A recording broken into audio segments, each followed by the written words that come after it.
Hi there, kids. This is Mrs. McKnight. I'm here in my living room. And instead of doing our read aloud at school, we're going to just do our read aloud here in my living room for the next couple of days. Now, I was hoping to read to you the book Socks, and it's kind of cool because the cat tells a story, kind of like our Black Beauty story did. So the author jumped into the imagination of a cat, or jumped in his imagination and came out as this little tabby cat. The problem is that, remember when we were looking at copyright pages? This one says it was copyrighted in 1973, which means you can't really copy them or make other copies of them. This is kind of like a copy of it, I guess, saying all of its words, for another 50 years. So 1973, 83, 93, 2003, that's 30 years. 2013, 2023, that would give us our 50 years. So we can't do it for another 3 years. So I've decided on a couple of other books that I had around here. Now, I've told a few of you that this is my very, very favorite book. It's called A Child's Garden of Verses. Now, this was written by Robert Louis Stevenson. And he wrote this book over 100 years ago. So that means it's in the public domain. And if you look up A Children's Garden of Verses online, you'll see so many different covers of this exact same book because lots of different illustrators wanted to make pictures just like that. Now, Robert Louis Stevenson, he died when he was pretty young, and he was sick for most of his life. So he had a nice, happy life because of his great imagination. And the poem that I want to share with you today is a poem about him staying home and playing with his blocks. And I hope that lots of you get to do that today, to build things and play with your blocks. And the book I'm reading for you later is also an imagination book, where the kids are imagining themselves somewhere else. So this is called Block City. Mr. McKnight, can you see the pictures? He gave me this microphone, hoping that you guys can hear me. Okay, Block City. What are you able to build with your blocks? Castles and palaces, temples and docks? Rain may keep raining and others go roam, but I can be happy building at home. Let the sofa be mountains, the carpet the sea. There I'll establish a city for me. A kirk and a mill and a palace besides, a harbor as well, where my vessels may ride. This one is sailing, and that one is moored. I don't know which one's moored. Moored means attached to the dock. That one is moored. Hark to the song of the sailors on board. Lost my place here. A kirk and a mill and a palace beside, a harbor as well where my vessels may ride. Great is the palace, great is the palace with pillar and wall, a sort of tower on top of it all, and steps coming down in an orderly way to where my toy vessels lie safe in the bay. This one is sailing and that one is moored. Now we're to that part. Hark to the song of the sailors on board, and see on the steps of the palace the kings coming and going with presents and things. Now it's kind of interesting. The whole mood changes. He built this big palace, right? And all these things by a sofa. Now he goes, now that I've done it, down let it go. All in a moment, the town is laid low. Block upon block lying scattered and free. What is there left of my town by the sea? Yet, as I saw it, I see it again. The kirk and the palace, the ships and the men. As long as I live wherever I'll be, I can always remember my town by the sea. Isn't that cool? I really like that one. You can see over here, like what this child's building, and over here, what the child's imagining. And in our next book, we're going to read about some kids who do a lot of imagining. And I'm going to read you about a chapter every day. And you can listen and kind of make those movies in your mind, just like we talk about it doing at school. Okay, so that's that one. Now this next book is also more than 100 years old. I had to go through lots and lots of books to try and find one that I knew what it was about, that was into the public domain and not being copyrighted anymore. And this is a book by Carolyn Wells that my mom read to me when I was a second grader. So it's kind of hard reading. Some of the words we don't use anymore, and sometimes I might have to pause, but I'm going to do my best and read you Dick and Dolly's Adventures. Now, I have a piece of paper here where we can keep track of our characters, kind of keep them straight. And we jump in the story right into the beginning of the action. They don't say, well, our characters are and our setting is. But we know, since this book was written over 100 years ago, this is a long time ago, way back before most people had cars. And our main characters are these two twins, Dick and Dolly. That part I remember. But I think in this first chapter, they're playing with some other friends too. So we'll keep track of who everyone is, okay? So chapter 1, the shipwreck. Head her north by southwest, sung out Dick. And Jack Fuller responded in a deep voice, aye, aye, sir. So already we have two characters, right? We have Dick, who's Dick and Dolly, the twins in our story. And then we have his friend, Jack Fuller. So we'll just put down Jack. And Jack sounds like he's taking orders from Dick. Dick is like the captain and Jack is the one following directions. I'm not exactly sure what his role is. Okay, so start making that in your mind. But remember, they're not really on the ship. It's an imagination story. I'll start again. Head her north by southwest, sung out Dick. And Jack Fuller responded in a deep voice, aye, aye, sir. The library at Danadane was admirably adept for a ship.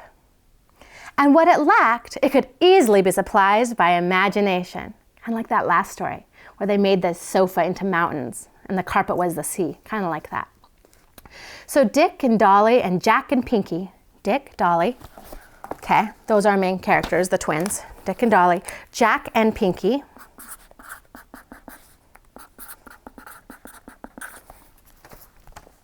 All of our characters. So Dick and Dolly and Jack and Pinky were crew and passengers on a great ocean liner, which was at the present moment was passing through troubled waters. So they're in the library at Danadane, and they're imagining they're on this great ocean liner. The bay window of the library made a fine lookout forward, and Jack, with a bicycle upside down, that's funny, was a sturdy pilot at the wheel. Behind him stood the long library table, and having cleared it off of the rightful belongings, Dick went up and down the length of it. He's walking on a table. So he could be the personage, the person, on the captain on the bridge. He issued orders to the pilot, followed or not, were impressive by reason of their nautical terms. Well, wouldn't it be cool to know lots of nautical terms when you're playing like you're in an ocean liner? We might be able to learn some from Jack.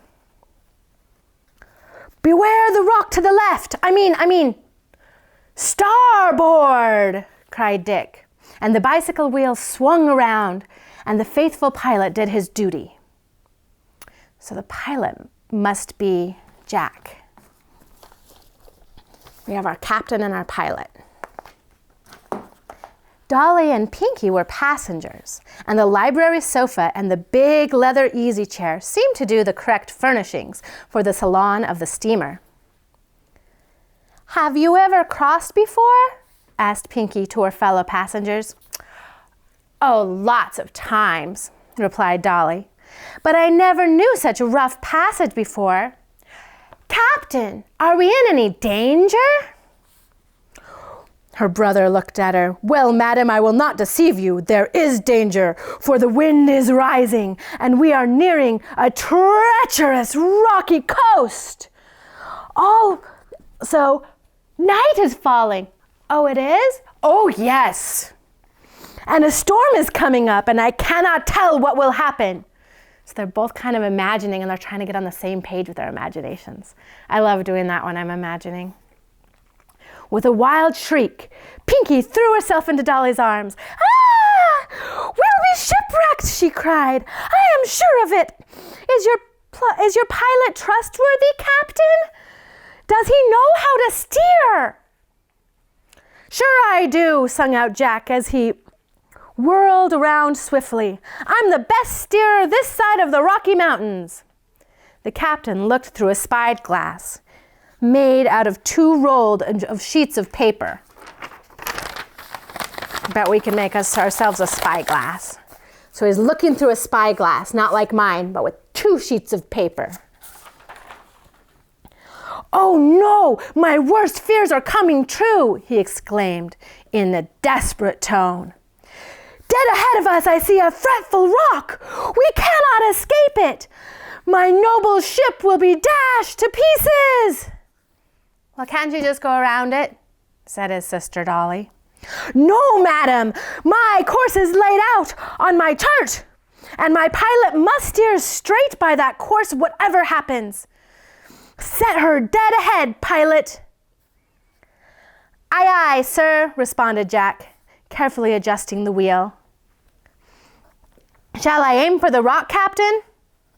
Aim for the rock, he screamed. Do you think that's a good idea?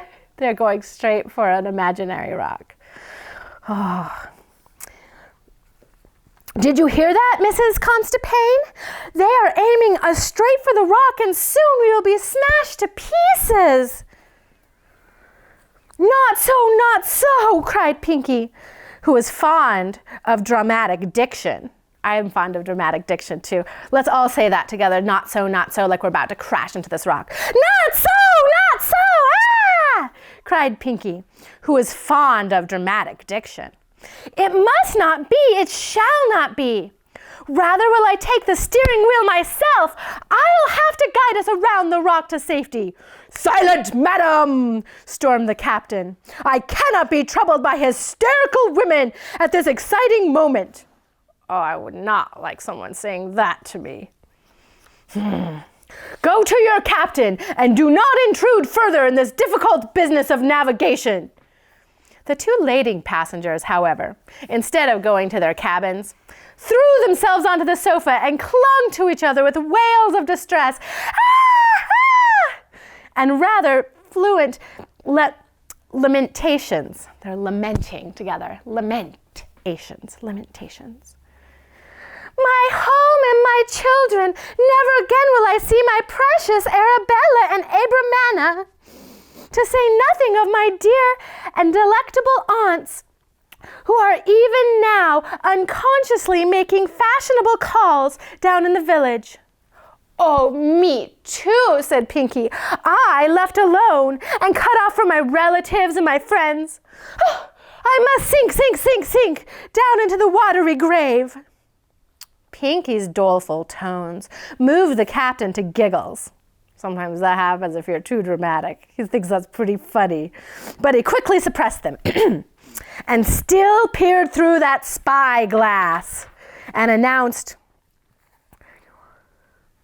You are but true, madam. The watery grave is ever upon us. Put on your life preserves as quickly as possible. In a few moments, my beloved ship will hit bang upon those sharp rocks, and we will forever be sunk to the bottom of the sea. Which rock shall I hit, Captain? Asked the pilot politely. Oh, any rock shall do. Does that sound like a good plan? It sounds like they're trying to crash. Oh, any rock will do, but don't hit it on purpose if you can help it. You know. Come on. Of course. The whole sea is full of rocks. I've got to strike one of them, I suppose. It doesn't matter which. Give me a life preserver, somebody, and let us be prepared for the worst. As the pilot couldn't leave his wheel, Dolly obligatingly brought in a life preserver to him and helped him to adjust it. The life preservers, of course, were pretend too. They were made out of sofa pillows. I don't have any here to grab. Thanks, Mr. McKnight. Life preserver. So the sofa pillows, which were plentiful at Dana Dane, and which could be tied round one's waist, so thinner than mine, with a string from the library string ball. So I guess you could use one like this, huh? So you take it, you tie it against you with a string. Why might it be good to have a pillow if you're about to do a pretend crash off of a big coffee table? That might be kind of fun. I wonder if these twins are going to get in trouble. When they were all equipped, the captain, still pacing, that means walking back and forth, still pacing down and up the bridge, made a final speech in loud tones. My crew and passengers, I have done my best to stand by my noble ship through sunshine and through storm, but she is doomed. The fatal rock will be stricken, and her sheltered timbers will lie forever beneath the waves. We don't want to lie down there also, but if you follow my directions, we can yet be saved. When the ship strikes, make a rush forward and jump from the bow to the jump from the bow of the steamer into the water. Your life preservers will help keep you from sinking, and thus we can all safely reach land. The bay window, which was the bow of the boat, opened into a small balcony, and as the sashes were up, that's like the curtains, so the sashes are up. It was an easy matter to step over the sills. There was window sills, so they're stepping out them. Vault the low railing and land on the ground. All understood this and anxiously awaited the crucial moment of the crash. Strike the rock square in the middle, shouted the captain and the pilot. If we've got to hit her, it's better to hit her straight. Aye, aye, sir, responded Jack, and he bent all his attention to the careful adjustment of his steering wheel. You guys remember what his wheel was made out of? Yeah, that was that upside down bike, right? So he's moving that bike around. He's playing on top of a coffee table much bigger than mine. Aye, aye, sir, responded Jack, and he bent all of his attention to the careful adjustment of his wheel. There was a moment of thrilling silence, and then the captain screamed out, "Bang! She struck! Jump for your lives!" As Dick spoke, he jumped from the table to the floor as noisily as he could. Jack threw over the bicycle with a splendid crash.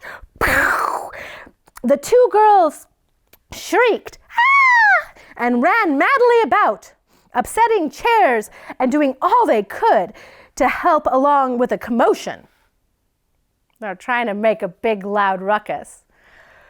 I think that they're in a pretty fancy place by the size of that coffee table, and I hope they don't get in trouble. This way, cried Dick, directing the ladies towards the bay window. As captain, I cannot leave my ship until my crew and passengers are safely off it. Go out, Mrs. Constipane, will you go first? Yes, said Pinky, who always assumed that name for playing purposes. But I fear I shall be drowned. I cannot swim. I cannot float. Oh, never mind, said the captain. Just jump overboard, will you, so we can jump too. And when you sink, you'll bob right up again. Count on your life preserver. All right, said Pinky, and rushing through the windows, she jumped lightly onto the balcony railing, and from it she sprung to the ground. She landed in the flower bed, which, having been lately dug, was soft and yielding. So the flower bed yielded to her bounce, but it was freshly dug. Do you think you guys could jump into a freshly planted flower bed? Oh no, maybe you shouldn't play just like these guys. I have to find my spot. You next, Mrs. Vandermeer, said the captain, and he and the pilot assisted Dolly in her mad dash into the waves. Go on, pilot, said Dick. I must be the last to leave my ship. Goodbye, my man. If we ever meet again, I will always remember your noble piloting. The pilot grasped the hand of the captain. Thank you, sir, he replied in a choked voice. Your kind words to me are more precious than the pursuit of gold. The sight of the two brave men, grinded with sofa pillows, shaking hands as they expressed these noble sentiments, was too much for the lady passengers who were struggling in the waves, and they sat up laughing until they nearly shook off the sofa pillows. "Come on in, the water's fine," cried Dolly, and she floundered around in the warm, soft earth of the flower bed, as if it had been an actual ocean. "I come, get out of the way," shouted Jack. And standing on the rail of the balcony, he dived head foremost, like head first, and landed in a heap under the two girls. Then Dick sprang to the rail. "Goodbye, my noble ship," he cried. "I must abandon you to save my own life." Then Dick too sprang from the sinking ship, and the 4 survivors of the wreck sat giggling in the flower bed. "For the love of mush!" exclaimed an angry voice. "Whither have ye's children been up to now?" Uh-oh. We knew that was probably coming. It was Michael, and he looked even more angry than Dick and Dolly had ever seen him before. "Ye bad shaplings," he went on, "ye've destroyed me seed beds and took me a week to arrange. That Miss Rachel's pet garden and all her pet seeds is into it. And now you've jumped in among them, with the whole thing is as total ruination." That's spelled differently than we would now. These books are oftentimes had different spellings than we have now. "Oh, Master Dick, Miss Dolly, you should have known better, that ye should. It's disgusted with ye I am." We can tell a couple things about this character, can't we? He's talking a little bit differently than the others. He's definitely the one who planted the seed garden, and he's also saying Master Dick and Miss Dolly. So that says to me he probably works, at least for the family, right? So his name is Michael. I don't know for sure what that accent is, but I think that it sounds Irish to me. And he is the gardener who just did all this hard work. So Michael is the gardener. And those are the pet seeds. That means they took the seeds last year out of all of the living crops, and they were saved, and they were very special, kind of like the class pet, right? Very special for this flower garden. Oh, I haven't read this story since I was your age, so I really don't know what's going to happen. The 4 survivors of the wreck, looking crestfallen and ashamed, rose to their feet and stepped gingerly, that's very carefully, they stepped gingerly out of the flower bed. Oh no, it was a wreck.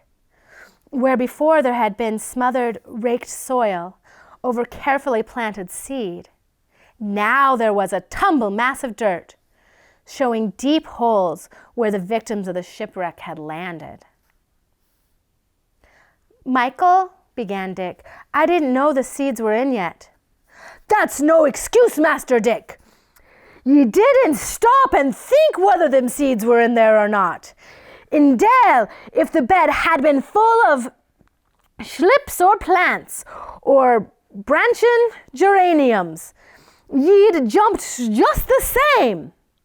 It's heedless little rascals ye are, and I'm out of patience with thee." We're going to start our story again there next time. I wonder if they're going to get in even more trouble. We have about 4 pages into this chapter. We have about 4 pages left. So next time we're going to start right with these kids apologizing to that gardener for making such a big mess. This is Chester. Do you guys remember the little puppy we rescued? Yep, he's hanging out with us at my house. I'm going to close each day's read aloud with one of your guys' book reports. Now this first book report is by Khloe, and Khloe read the book Silly Sally, and she has some words to share with you. Hi, my name is Khloe, and have you ever read a book that is so funny you need to go to the bathroom? I have pictures of you walking upside down and backwards. The story is about a girl